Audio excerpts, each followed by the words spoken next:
বন্ধুরা, আমি আবারও চলে এলাম তোমাদের সঙ্গে আর একটা ভিডিও নিয়ে। এনকে ফুড রকমারিতে তোমাদেরকে স্বাগত। আমি আজকে একটা সহজ পদ্ধতিতে আলু পোস্তর রেসিপি বানাবো। টমেটো আলু পোস্তর রেসিপি তো তোমরা অনেক রকমভাবেই বানিয়ে থাকো। আমি খুব অল্প সময় নিয়ে আর অল্প উপকরণ নিয়েই বানাবো আজকে টমেটো আলু পোস্ত। এই টমেটো আলু পোস্ত বানানোর জন্য কি আমি করছি দেখে নাও।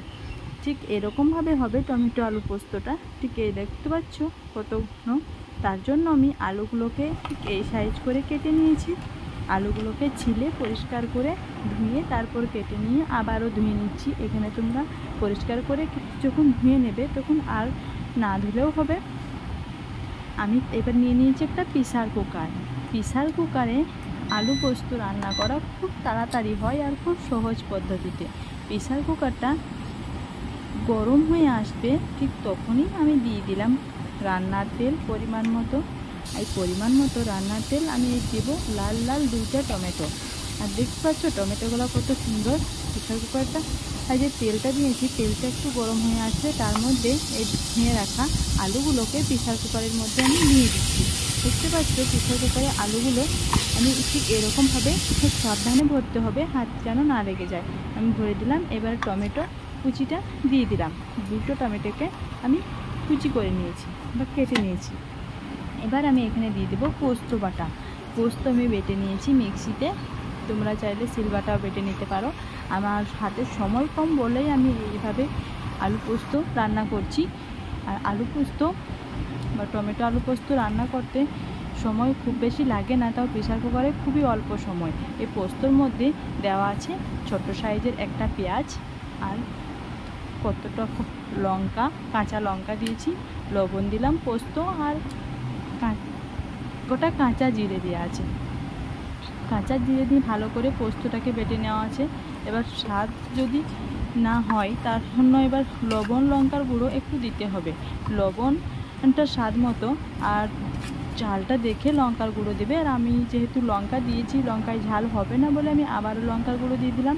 এবার এখানে হাতে ঘষে কিছু মৌরি দিয়ে দিচ্ছি। এই মৌরি দিয়ে দিলাম। তোমরা চাইলে মৌরিটা হওয়ার পরেও দিতে পারো। আমি একসঙ্গে সব কিছু দিয়েই খুব অল্প সময়ে আমি টমেটো আলু পোস্ত রান্না করব। টমেটো আলু পোস্ত অনেক রকমভাবেই হয়। আমি একটু নাড়াচাড়া করে নিলাম। এবার পরিমাণ মতো পানি দিয়ে দিলাম, যতটা পানি লাগবে ঠিক ততটা দিয়ে আরও কিছুক্ষণ নাড়াচাড়া করে নেব। তারপর আমি এই আলুর মুখটাকে বা প্রেসার কুকারের মুখটাকে বন্ধ করে দেব। আমি প্রেসার কুকারের ঢাকনাটা দিয়ে মুখটাকে বন্ধ করে দিচ্ছি। আমি 3 থেকে 4টে সিটি দিয়ে দেবো। 3-4টে সিটি দিলেই আমার টমেটো আলু পোস্ত রেডি। দেখতে পাচ্ছ কত কম সময়ের মধ্যে টমেটো আলু পোস্ত রেডি হয়ে যাচ্ছে। এই যে আমার টমেটো আলু পোস্ত রেডি। একটু গরম আছে তাই গরমটাতে অপেক্ষা করবো। এই দেখো ঠান্ডা হয়ে গেছে। এবার আমি এটাকে খুলে নিচ্ছি, তোমাদের সামনেই খুলছি। কিন্তু দেখতে পাচ্ছ কীরকম হয়েছে। আমি এখনও কিন্তু নাড়াচাড়া করে নিচ্ছি। এরকমভাবে আলু পোস্তটা হবে। টমেটো আলু পোস্ত রান্না তোমরা অনেক রকমভাবেই করে থাকো। এরকমভাবে কি করেছো কোনো দিনও? যদি না করেছো এখনই বানিয়ে দেখো, সত্যিই খুব ভালো লাগবে খেতে। আর যে স্বাদ অন্যরকম হয় তা নয়। দেখতে পাচ্ছ কত সুন্দর হয়েছে আলু পোস্ত রান্নাটা। টমেটো আলু পোস্ত ঠিক এরকমভাবে রান্না করা যায়, আবারও সেদ্ধ করে কষে অন্যরকমভাবে রান্না করা যায়। আমি ঠিক এরকমভাবেই টমেটো আলু পোস্ত রান্না করেছি আজকে।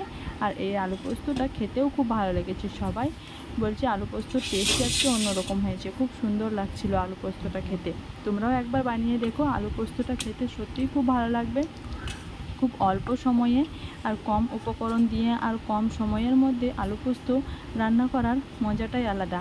আমি এরকমভাবে আলু পোস্ত অনেকেই সময় বানিয়ে থাকি যখন হাতে কম সময় থাকে। তোমাদেরকেও বলে রাখি, হাতে কম সময় থাকবে তখন এরকমভাবে আলু পোস্ত একবার হলেও বানিয়ে দেখো, খেতে সত্যি খুব ভালো লাগে আর অসম্ভব মজা। ধন্যবাদ বন্ধুরা, একবার হলেও বানিও। টাটা।